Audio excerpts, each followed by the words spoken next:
Good morning everyone, welcome to part 2 of my trip up to the Cape in 2016. So we spent the night at Bramwell Station. Plan now is to head up to where the old Teletrack starts. It's not a very far drive up there. Pretty much drive out to the PDR, turn right. A few minutes later you're pulling off into the start, which is just here. There's a bit of a waiting area there. We pulled in and as you can see there's already a couple of cars there. Got the Ranger on the right and the 200 series on the left. These are 2 of 3 cars. Oh, there's a third car right there, the Jeep. So these 3 vehicles, we pretty much met up just here and then spent the next couple of days together. We did the southern part of the OTT, then spent together a night at Twin Falls, and then those 3 all got up and headed off to continue the trip, whereas we spent a second night at Twin Falls there. So what you're going to see in this one is just basically us going through all the creeks. None of them were extremely difficult. You'll see that I don't go very fast through any of them. You're a bit too far away to be damaging your car by screaming through them. Definitely 4-wheel drive though, but I'm driving a Mitsubishi Triton. It's got aftermarket suspension on it, but no big lifts or anything like that. The approach and departure angles on the 2013 Triton are terrible, which you'll see later on when we've got to pull the winch out. But for the most part, as long as you straddle the ruts, you can get through all the old Teletrack. Anyway, I'll stop talking, let you sit back and watch a few creek crossings.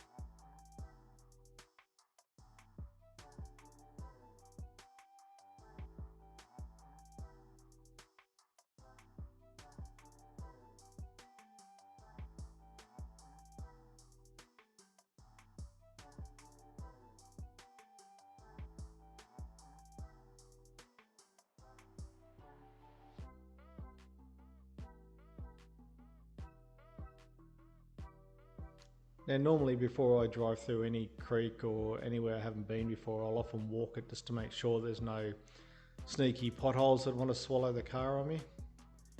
We still did that here, but because we'd grouped up and there are now 4 carloads of people, we're able to get, just take turns in standing there and helping direct us to where the wheel placement should be, just to avoid anything. As I said before, the last thing I do is damage your car. You're talking thousands and thousands of dollars to get your vehicle recovered from out here. Ladies there are all very good at taking photos.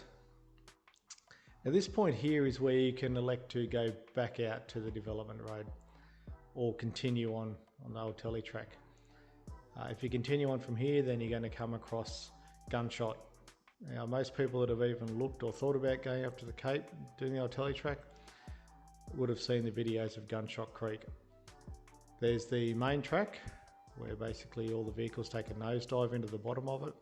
There's also 1,001 what we call chicken tracks around the side. My car's not lifted, doesn't have 35-inch wheels, and I like it. I want to keep it for a while yet. So I took one of the chicken tracks. This particular one isn't Gunshot Creek. We'll be coming up on that very shortly.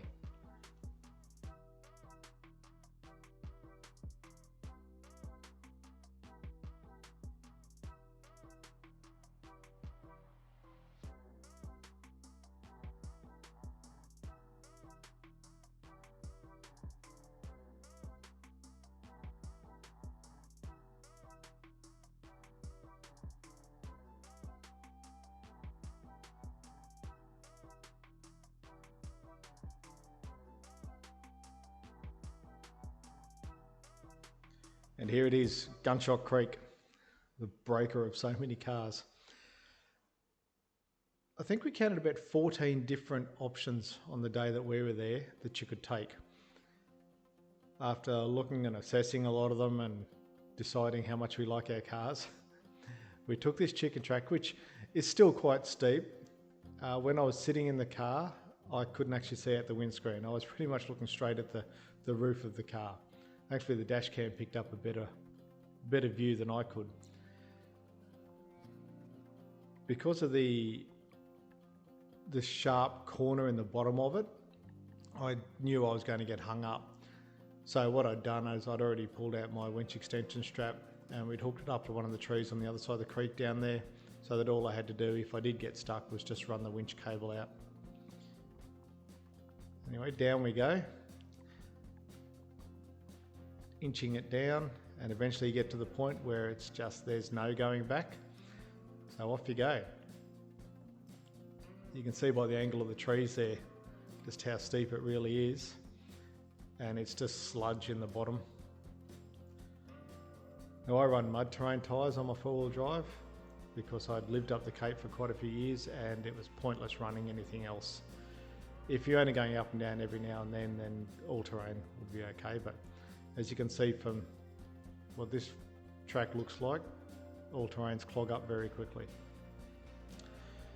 As I expected, I wasn't getting out of that bottom very easily, so rather than trying to back and forth with the car and dig it even deeper for somebody else or the next person to come through, I just ran the winch out.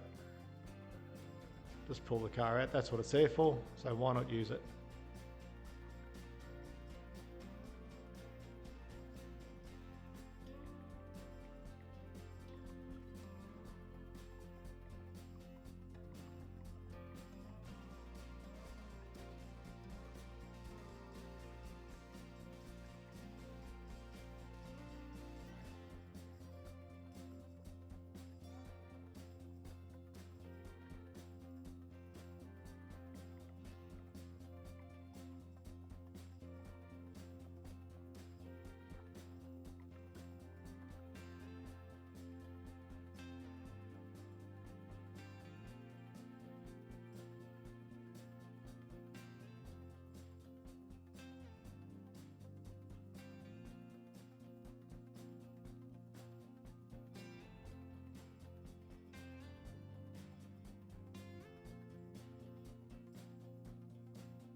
Anyway, made it out of there quite easily. It wasn't very much work for the winch really, just a little bit of assistance for the car.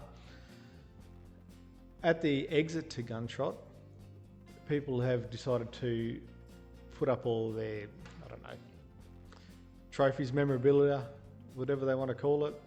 There's everything from bikes to bras, t-shirts, bike parts, ripped out inner wheel wells, all sorts of stuff that's hanging in those trees.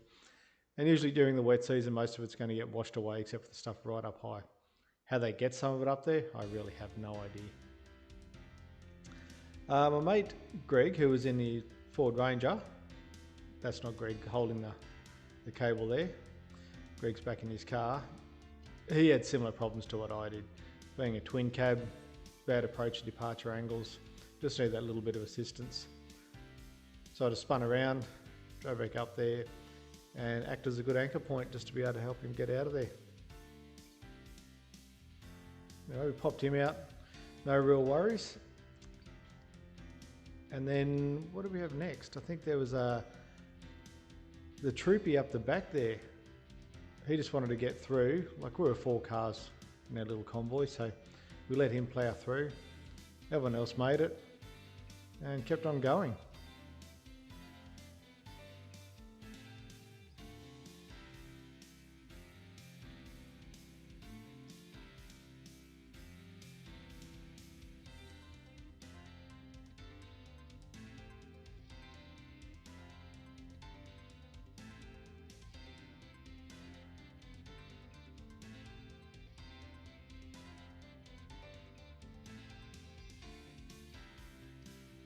Now this next creek crossing, there are a lot of holes in there. Similar to the potholes you see on most of our national roads, really, the swallow your car whole. So again, we just got everyone to stand in the points and the little path that we decided we were going to take. And it just made it so easy to get through.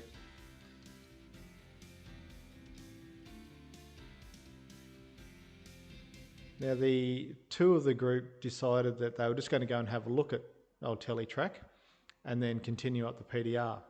But after meeting up with us all at the start, I said that I was going to do it. The owner of the Jeep said he was going to do it. And the other two thought, well, why not? There's going to be two vehicles, might as well be 4 vehicles. So we all went. And because of it, they got to experience something that they never really had any intention of doing. Now at the end of the southern part of the Telly Track, there's this bridge which has been repaired and repaired and repaired, and every wet season gets destroyed. It's washed out, there's rocks in there. There's a whole bunch of beams that are just broken from where people have been driving across. Not being stupid, just rotted and breaking away. So we're straddling a hole that was basically the width of the car. We had to put down a couple extra beams of timber across here just to run the wheels over to get through. But once you're clear of that, then you're back on the PDR. And we're heading on up to Elliot, or Twin Falls, which is where we intended spending the night.